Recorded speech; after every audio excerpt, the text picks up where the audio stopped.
राष्ट्रपति विद्यादेवी भण्डारीले शहीदहरूको बलिदानद्वारा प्राप्त भएको शासन व्यवस्थाको माध्यमद्वारा दिगो शान्ति, सुशासन, विकास र समृद्धिको आकांक्षा पूरा गर्नेतर्फ अग्रसर हुनु नै शहीदप्रतिको सच्चा श्रद्धाञ्जली हुने विश्वास व्यक्त गरेकी छन्। शहीद दिवसको अवसरमा सन्देश दिँदै उनले शहीदको आकांक्षा साकार बनाउन सबैलाई आफ्नो तर्फबाट खेल्नुपर्ने भूमिकालाई इमानदारीका साथ पूरा गर्न पनि अनुरोध गरेकी छन्। राष्ट्रपति भण्डारीले स्वाधीन र स्वावलम्बी अर्थतन्त्र सहित सामाजिक तथा आर्थिक दृष्टिले एक विकसित राष्ट्र निर्माण गर्न आफ्नो जीवन बलिदान गरेको पनि उल्लेख गरेकी छन्। प्रधानमन्त्री शेरबहादुर देउवाले शहीदहरूको शहादत, बलिदान र त्यागले नै मुलुकमा ठूला राजनीतिक परिवर्तन सम्भव भएको र जनताको शासन स्थापित हुन सकेको बताएका छन्। शहीद दिवसको अवसरमा शुभकामना सन्देश दिँदै उनले मुलुकमा राजनीतिक परिवर्तन, नागरिक स्वतन्त्रता र विधिको शासन स्थापना गर्ने जोखिमपूर्ण आन्दोलनमा खटिएका सबै शहीद मुलुकका सच्चा सपूत भएको बताएका हुन्। प्रधानमन्त्री देउवाले व्यक्तिगत स्वार्थभन्दा माथि उठेर मुलुकको विकास र रूपान्तरणका लागि अहोरात्र सङ्घर्षमा होमिएकै कारण शहीदहरूको स्थान उच्च रहेको सन्देशमा चर्चा गरेका छन्। सत्ता साझेदार नेकपा माओवादी केन्द्रका अध्यक्ष पुष्पकमल दाहालले आफूहरूको 5 दलीय गठबन्धन देशलाई संविधान सम्मत ढंगले अगाडि बढाउन लोकतान्त्रिक मूल्य अनुरूप आवधिक निर्वाचन सम्पन्न गर्न प्रतिबद्ध रहेको बताएका छन्। सत्तारूढ गठबन्धनको बैठकले गरेका निर्णय सामाजिक सञ्जाल मार्फत सार्वजनिक गर्दै उनले आफूहरू संविधान बमोजिम तोकिएको समयमै चुनाव गर्न प्रतिबद्ध रहेको बताएका हुन्। शनिबार गठबन्धनले स्थानीय निर्वाचन जेठमा गर्ने सहमति गरेको थियो।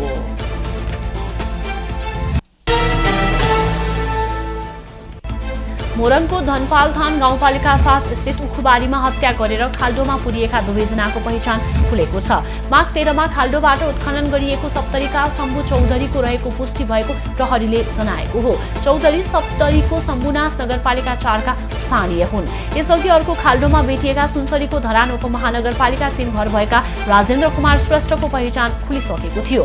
हत्याको विषयमा प्रहरीले थप अनुसन्धान गरिरहेको छ।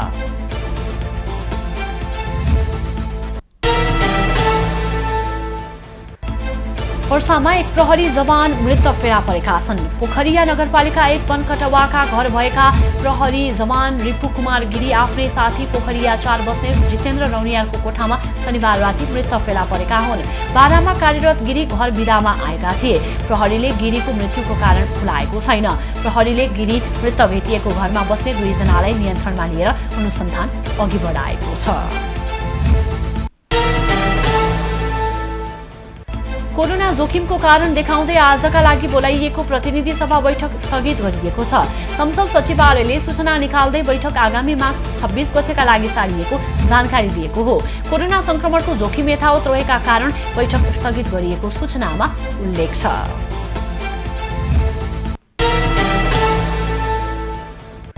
सरकारले 60 वर्ष माथिका ज्येष्ठ नागरिकलाई कोरोना भाइरस विरुद्धको बुस्टर डोज दिन थालेको छ। खोप लगाएको 6 महिना पूरा भएका 60 वर्षभन्दा माथिका ज्येष्ठ नागरिकलाई बुस्टर डोज दिन थालिएको हो। पहिलो र दोस्रो मात्रा अन्तर्गत कोभिसिल्ड, एस्ट्राजेनेका, मोडेर्ना, फाइजर वा भेरोसेल लगाएकालाई बुस्टर डोजमा कोभिसिल्ड वा एस्ट्राजेनेका खोप दिन थालिएको हो। पहिलो मात्रा खोप लगाएकालाई दोस्रो मात्रा दिन, सोही खोप नभएमा कोभिसिल्ड वा एस्ट्राजेनेका दिन भनिएको मन्त्रालयले जनाएको छ।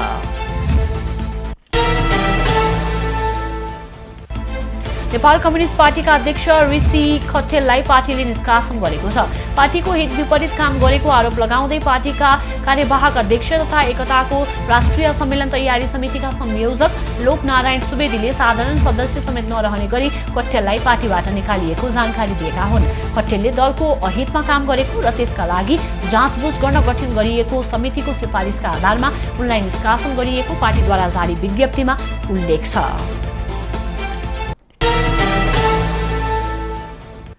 साताको पहिलो दिन आज सुनको मूल्यमा सामान्य गिरावट भएको छ। आज सुन अघिल्लो दिनको तुलनामा तोलामा 400 रुपैयाँ घटेको हो।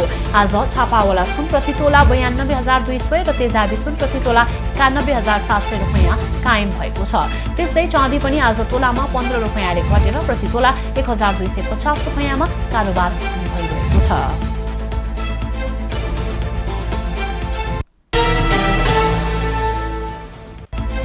एक्सेल डेभलपमेन्ट बैंक लिमिटेडले निष्कासन गरेको 30% हक प्रति शेयर सम्बन्धित शेयर धनीहरूको हितग्राहीमा खातामा जम्मा गरेको छ।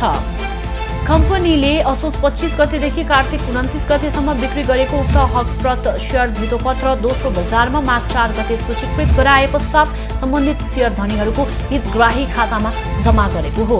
यो हकप्रत शेयर बिक्री प्रवर्धकको जिम्मेवारी NIBLS क्यापिटल लिमिटेडले पूरा गरेको छ।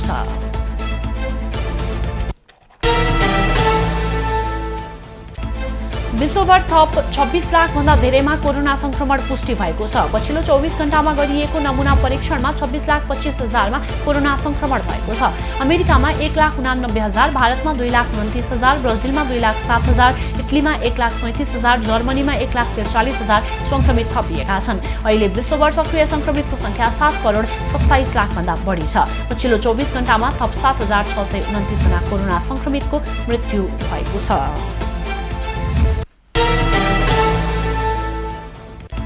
भारतमा कोभिड-19 का कारण शनिबार एकै दिन 893 जनाको मृत्यु भएको छ।